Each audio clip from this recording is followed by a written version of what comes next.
please God. But faith is a heavenly thing, it's a gift. Faith is given to us by the Holy Spirit. And there is a lot of striving for faith, frustration, disappointment, lack of faith, failing on faith. I'm trying to have more faith. I'm trying to keep the faith. I'm trying to have more faith, believe God. And it is very difficult and very frustrating, when we cannot muster more faith. But the thing is, you are not supposed to do that, relax. Because that striving is going to rob you from everything. Because faith is not, you are not meant to produce it, you are meant to receive it. Faith is something that we receive from people. You do not need any faith to believe God, and that's the thing. We're always trying to have faith to believe God. That's putting the cart before the horse. You do not, and I'll prove it to you in a minute. Twice I'll prove it to you. You do not need any faith to believe God at all. But you need faith. You need to believe God in order to have faith. Because faith comes by believing God. Faith is the byproduct of you believing the promises of God. You see, faith is the result of it. Believing God is your part. Faith is the part of the Holy Spirit. You don't need faith to believe God at all, because believing God is a choice, people. It's a choice. You choose to believe Him or not. It's a choice. It has nothing to do with what you feel. What you feel is your soul, mind, will, and emotions. That's your soul. Faith has nothing to do with what you feel. You cannot measure faith because of what you feel. You measure faith because of what you believe. What you believe, you choose to believe. It's a choice. God said it, I choose to believe God. For instance, when you get saved,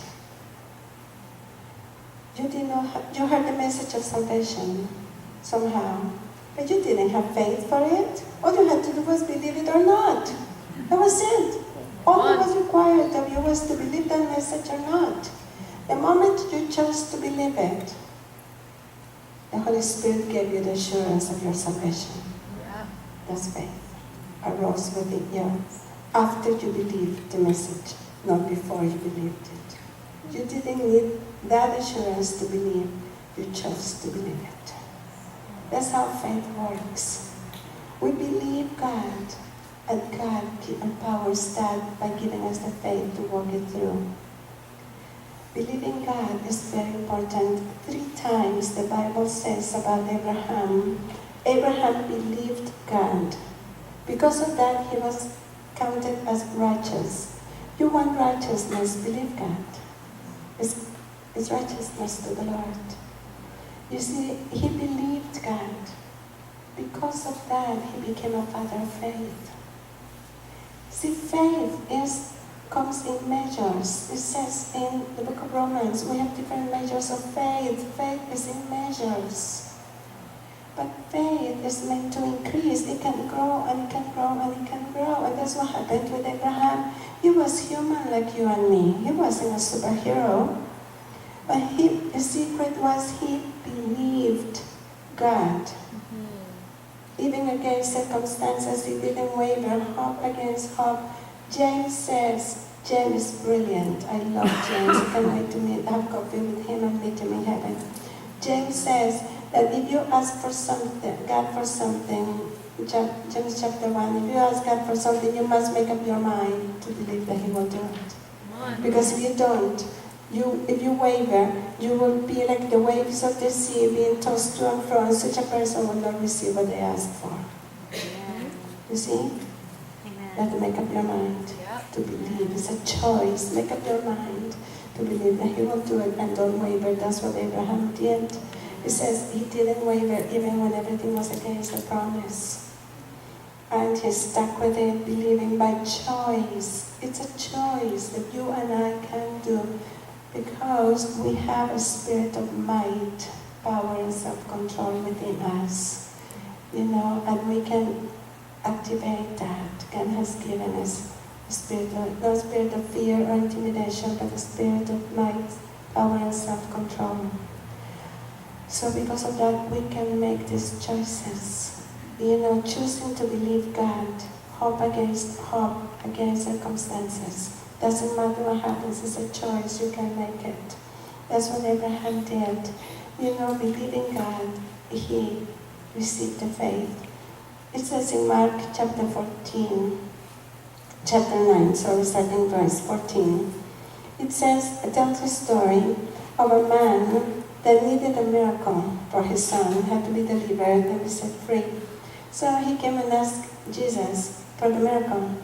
And, Jesus said to him, what would you like? What do you want? And he said, well, if you can, would you make my son whole? Would you deliver him? Would you heal him? And Jesus said, if I can, like seriously?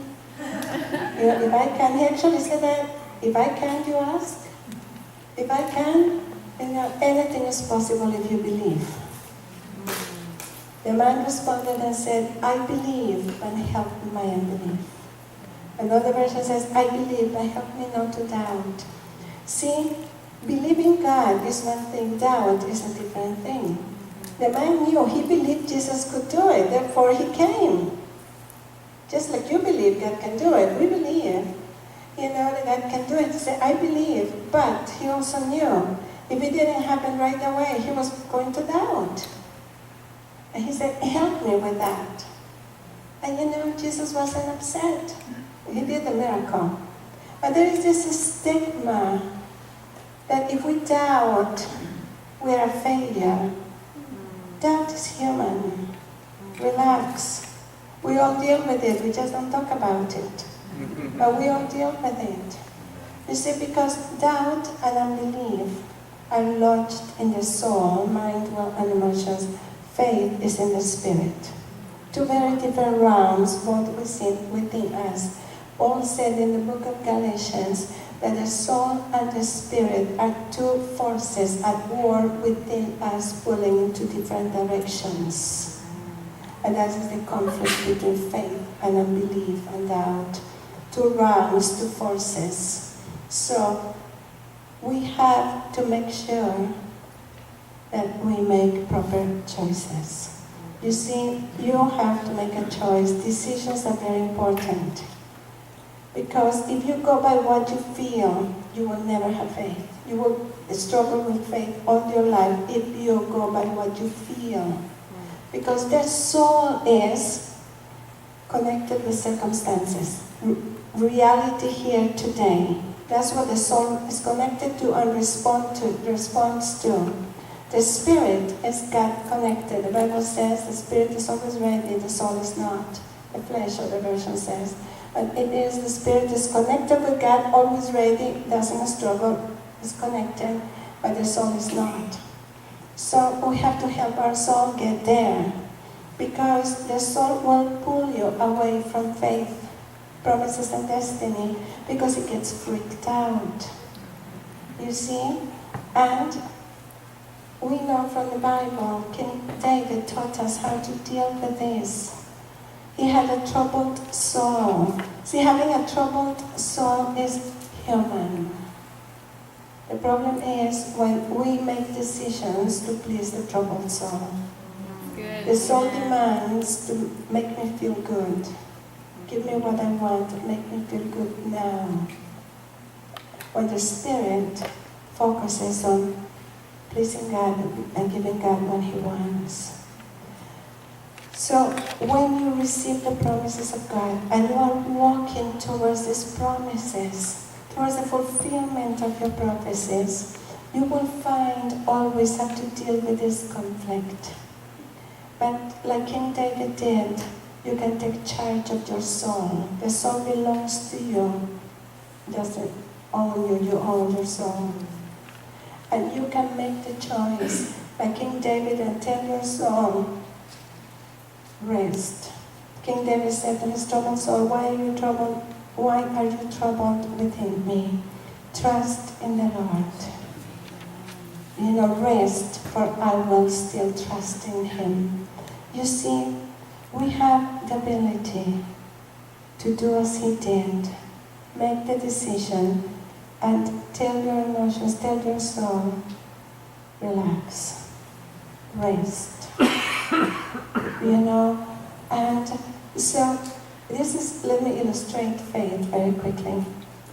Let's say it is 10 o'clock and you get a promise from God. You get a prophecy. And the moment you get your prophecy, you feel encouraged. Wow, the Lord will provide the money I need. He's going to heal me. He's going to resurrect my spider. He's going to do it. Isn't this wonderful? God is going to do it. And suddenly, everything in you feel at rest. It is so wonderful. Till 10:15 when you lose your faith. And suddenly, your stomach is turning into ice. And then you know what happened.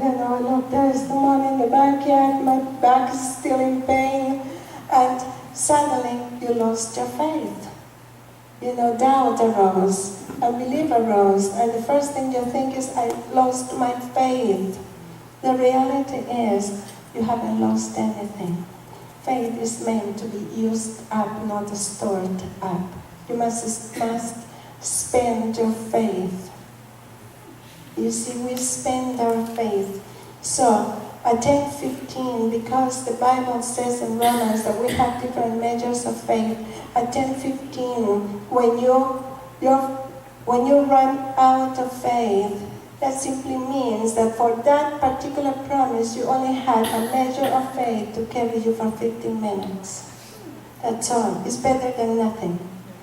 You now know what you are working with a measure of faith of 15 minutes for another promise, because you have tested God, you have experience with God in this other area that's bigger than in this area.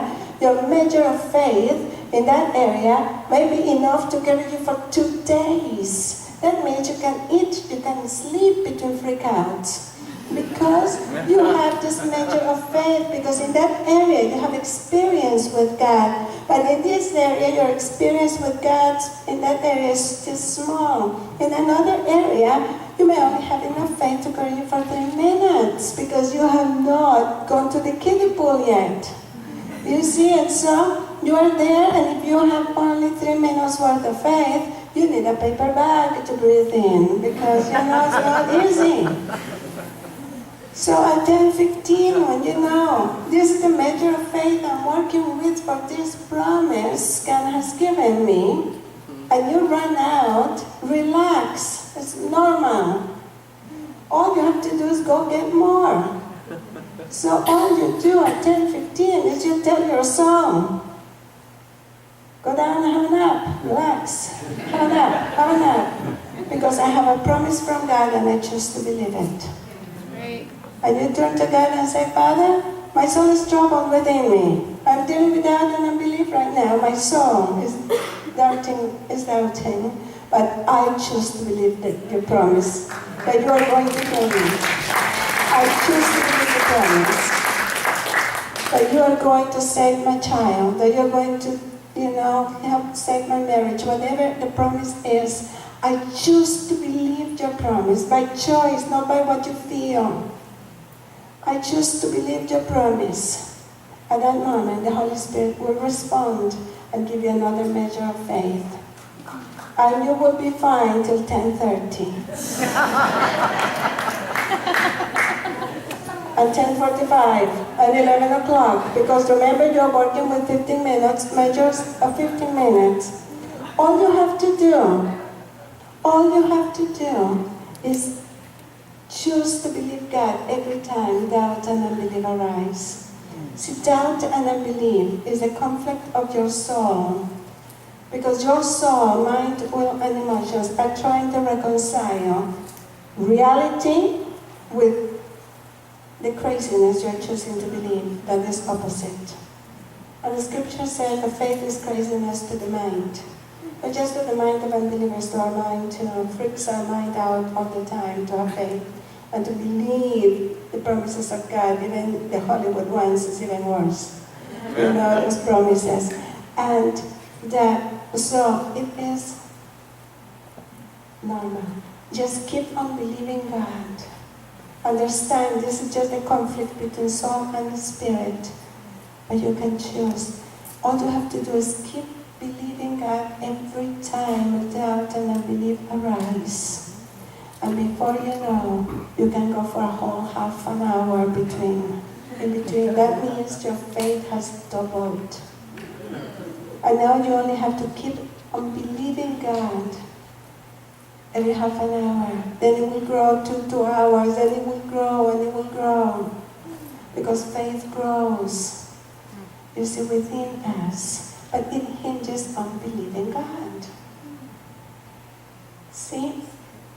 Having a troubled soul is a normal thing. If you ask, if you get to heaven before me, God asked Abraham. Ask him what he felt in his soul when he was walking up the mountain to kill Isaac. He was a father. Scripture says that when he sent Ishmael away, he was deeply grieved. Because Ishmael was his son and he loved him dearly. And he was sending him away.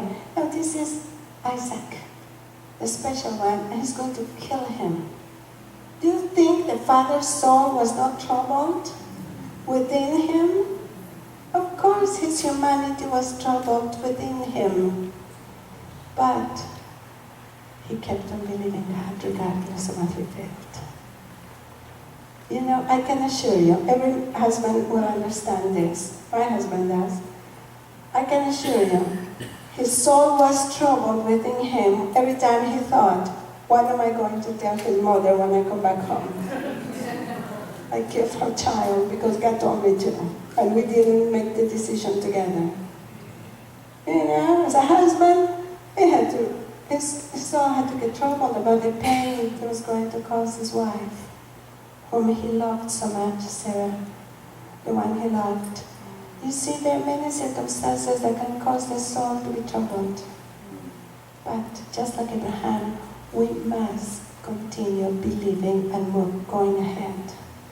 Believing the promises. Regardless of what you feel, your soul will eventually get the memo and start relaxing faster. And realize, okay, but don't freak out, she's not listening. You know, it is a choice that gets empowered by the Holy Spirit. The faith of Abraham comes in different areas of life. It is not going to come all at once and kaboom, you are there. One area at a time, one situation at a time, it begins to grow within you. And the more you do, slowly, you enter into another level and you start seeing everything come to pass in your lives. You reach the faith of Abraham the moment you become absolutely convinced that God will do what he said. At that moment, you have acquired the faith of Abraham. And the only way to get that is by believing God. By believing the promise constantly, over and over and over. Tested and true. Practical and simple. It's a scripture. And it works. Because believing God is powerful. I'll finish with one of my favorite stories of faith. I'm leaving in the morning, so 4 in the morning I'm out of here, so let me finish this story. Because it's my favorite. It really is my favorite. A few of you have heard it, I'm sure. You know, but when Ivan and I got married, it was an absolute, complete walk of faith like that. Absolutely. I told you I would illustrate, for sure, in 2 levels. That you don't need faith to believe God, but if you believe God, you will have the faith to reach every promise and see the faithfulness of God come to pass. When Ivan and I met, you know, I'm going to give you a very condensed version, but Ivan was a hippie, a Christian hippie, but he was a hippie when we actually connected once. And he had this long, curly, bushy hair, and this bushy beard. I didn't even know if he had lips under there. You know, this earring and the whole thing, and he looked, you know, like a bushman to me. And at the time, that wasn't good, because I was in a very, very, very, very, very, very legalistic, controlling church. You know, we were separate. It's not so bad, but you mix this and you get a headache. It was The doctrine was Pentecostal slash Amish slash shepherding slash brethren. And so the control was beyond anything you can imagine. And legalism. And everything was the appearance of godliness and holiness. You had to look like this man looks here, like you fellows look very godly, very holy, you know. And so it was the appearance of everything. Ivan was talking about love and peace, the Father's heart, the Father's love. He was very careful. And we, in my church, we preached the God of fire, brimstone, the would smack you in the back of the head and, you know, between the eyes if you didn't listen, and they controlled us with that. We were terrified of God, and this man is talking about God like he's nice. You know, and so the whole thing wasn't working for me. Sounded too hippish, peace and love here doesn't work. I took a look at Ivan, judged him by appearance, and sent him to hell. I said, this is a heathen going to hell. He's a wolf in sheep's clothing. He is not a Christian. There is no way this man is a Christian, looking like that and talking like that. He is a wolf, and I had nothing to do with him because he was going to hell. I, my friends, was as holy can get according to the book. You know, we could not wear makeup because we would go straight to hell. The pastor had to measure our hair and give us permission to trim it and how much we could trim. And we did it. We could not, if we shaved our legs, we lost our salvation. Ladies, this is true. I could braid mine.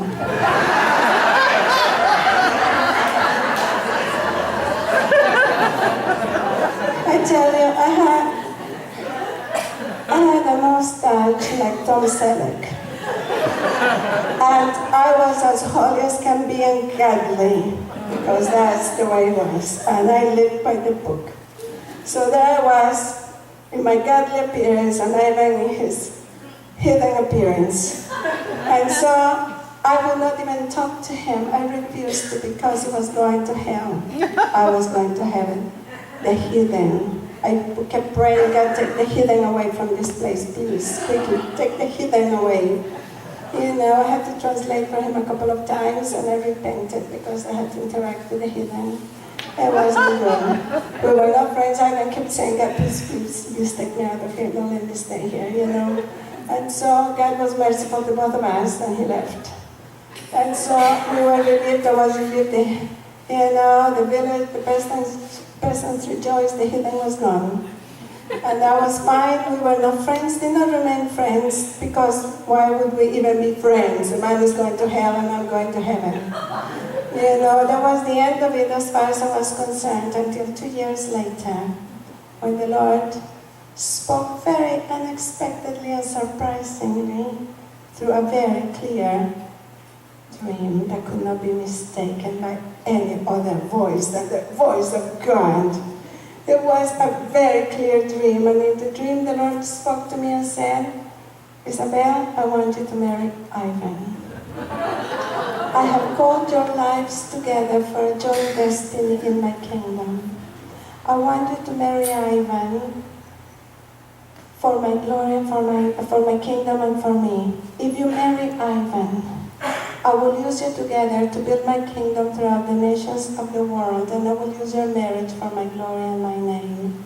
If you are willing to do this, I will give you a gift of love that will join you forever.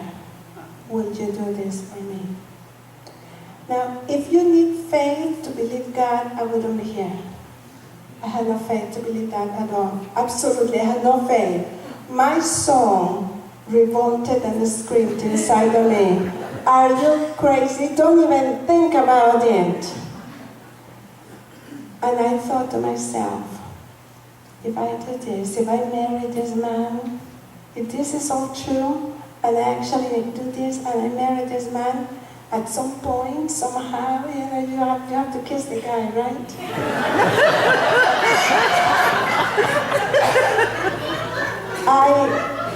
I gagged at the thought of kissing Ivan. I literally gagged.